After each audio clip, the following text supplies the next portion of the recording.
Hey guys, Mr. Jack Cassio here on another episode of Teachers Hate Me. Now today we're going to talk about how to leverage your time, how to barter your time, how to communicate with people that you think are too busy, or if you are someone who has a business and you want to leverage kind of that value of your business to teach somebody else and get some free work or cheap work or find the right people. I'm going to talk about that in today's episode. So going back to one of the stories that I have, I was probably the most annoying kid of all time. When I was 19 years old, 20 years old in college, when I was trying to learn the internet marketing thing, I knew the internet, that I knew it was going to take off. I knew it was going to get nuts.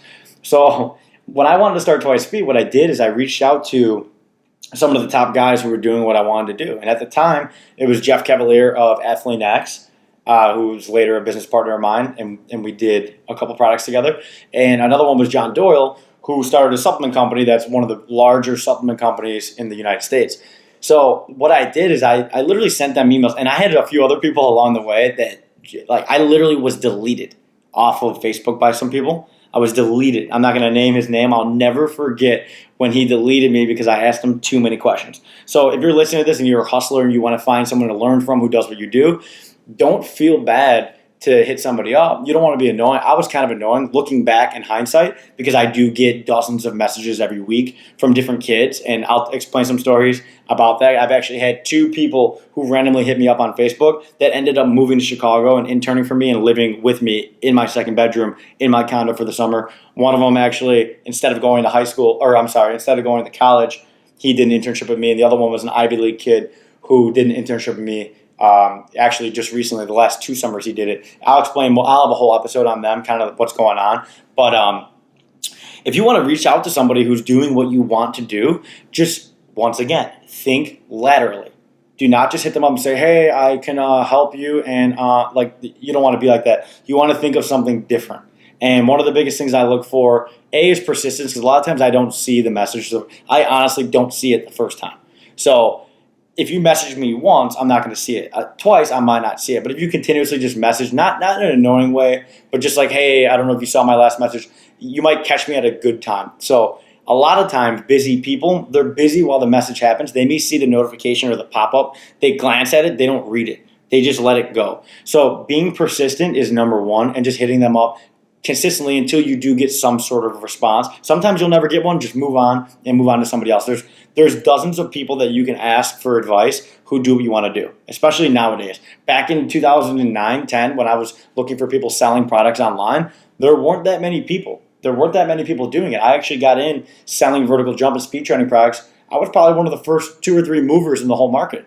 So I reached out to Jeff and John, and they eventually helped me. But one of the things that I noticed when they did finally respond to me and kind of communicate with me is I was a little different. I didn't just hit them up and say, what do I do? Like, what's the next step? I actually found a way to create a DVD. There was a site called Kunaki. I think it's still around. And I created a DVD selling my speed training stuff. They're like all my speed training exercises. I didn't know shit. I didn't know how to do it.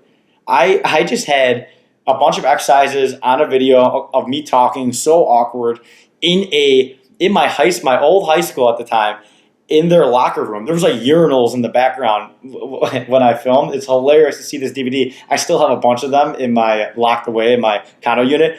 It's hilarious to see what I was filming. It was in a shit locker room with jock straps and everything around, and I'm just showing these exercises.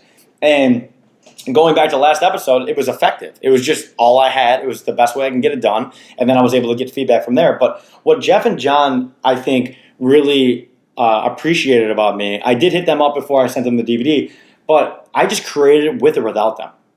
Yeah, they answered a couple of my questions, but they were pretty standoffish. I created something, and then I sent it to them. So they now know I basically pre-qualified myself as a hustler, as someone who's going to get shit done. And whether it's good or not, at least I did it. I found it's not easy to figure out how to create a DVD online. Nowadays, I'd be willing to bet some of you guys, you guys would still struggle right now trying to create a DVD. And it is 10 times easier now than it was 10 years ago, as you could probably imagine. We didn't have all this easy tech back 10 years ago. So I sent out the DVD to John and Jeff. I waited for the response. Both of them hit me with the same exact response was, hey, we're not looking to get involved with any new projects, or we're not looking to get involved with anything related to speed training. But down the road, be sure to stay in touch and we'll blah, blah, blah, we'll talk. So basically they just said, well, you sent me shit. We don't want to work with you. We don't want to promote it. It wouldn't sell to our fans, etc. But it didn't end there. So I put up my own website. I created the Twice Speed Training System on DVD. And I linked up Kunaki. I launched all these videos, like how-to videos. And I forgot what it was. I think it was like late March. I was actually in Hawaii. I posted a video on my YouTube channel that was... It's actually eventually on ESPN. It was just me jumping on top of cars, jumping on top of SUVs, jumping over home run fences, like all these crazy jumps. This was before anyone was posting anything like that. I don't know what made me think to do it. Actually, this one kid who I knew from growing up, he was like, dude, I can't believe you can jump that high. You should post that. It'll go viral. So I did it. I posted it. And I go on a spring break vacation. I was with my ex-girlfriend at the time. And I get a phone call. You go straight to voicemail. I wasn't getting good service there. And it was Jeff. It was Jeff Cavalier. He called me, and he's like, dude, on my voicemail, he's like, dude, you're on ESPN right now. And he's like, hit me up when you get this, blah, blah, blah, blah. So he called up me a voicemail. I'll never forget, I ran off the beach.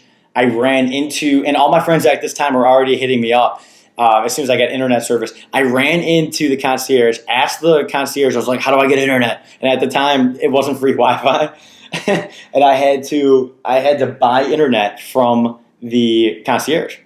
And I run up to my room, I checked the internet, and I was on the front page of ESPN.com. It was ESPN.com, and it said, like, white boys got hops. Check out this box jump. And it had, like, I think my video overnight had, like, 150,000 views. So that was kind of like a tipping point in my entire, entrepreneurial career. It was absolutely insane that this one little video, got me in front of tens of thousands of people. And then Jeff Cavalier called me, a guy who ran a company, Athlete X, and he was like my idol. And he hits me up, and then I get on the phone with Jeff, and he's like, you got to create a landing page. You got to start grabbing emails. Here's what you do, blah, blah, blah. And he taught me like exactly what I needed to do. And he helped me build the page. I put it up. And then he's like, yo, when do you graduate school? And I was like, in May. It was like 2 months away.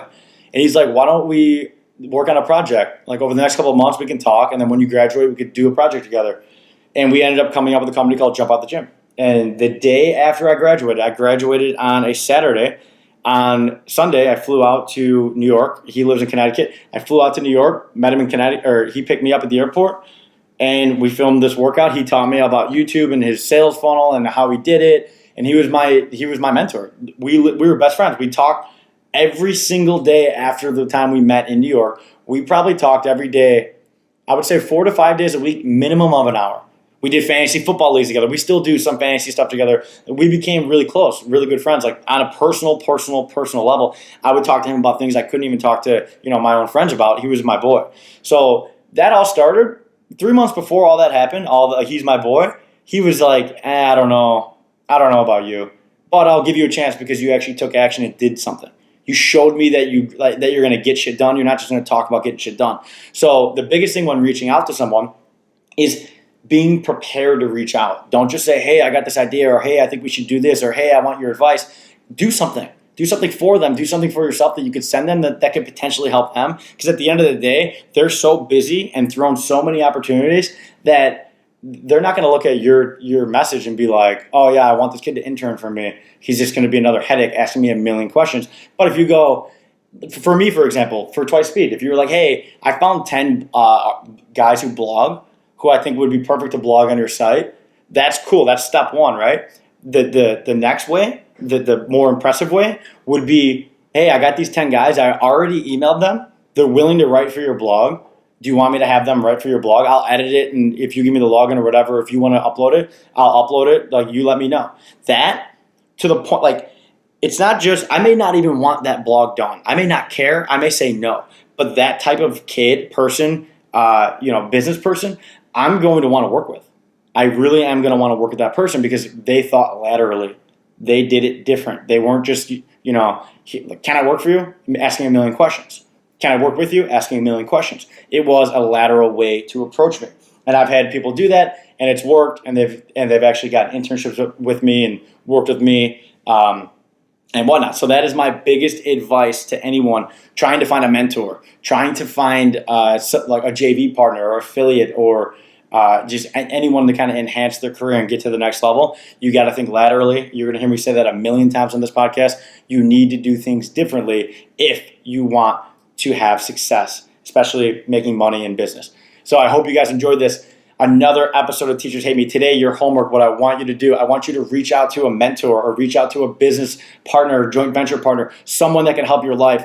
I am a big believer in networking. I am a big networker. I'm actually working on a book called Second Impression related to networking. Stop making first impressions, start making lasting ones. So I'm big on that. So be sure, with this episode, your homework, reach out to someone that you think can help your business or that you think can mentor you. But don't reach out to them with just, hey, I want to work with you. Reach out to them in a lateral way. Think differently. I hope you guys enjoyed this episode. Be sure, as always, subscribe to the channel. Go and rate, because it really helps me if you guys rate and review. I don't care if you do 1 star, 5 star. It really helps me. And head over to teachershateme.com/free, where I give you the ultimate textbook, which is my favorite 11 books and my favorite chapter in each book, so you guys can start thinking like a true hustler. Talk soon, guys. Crush that.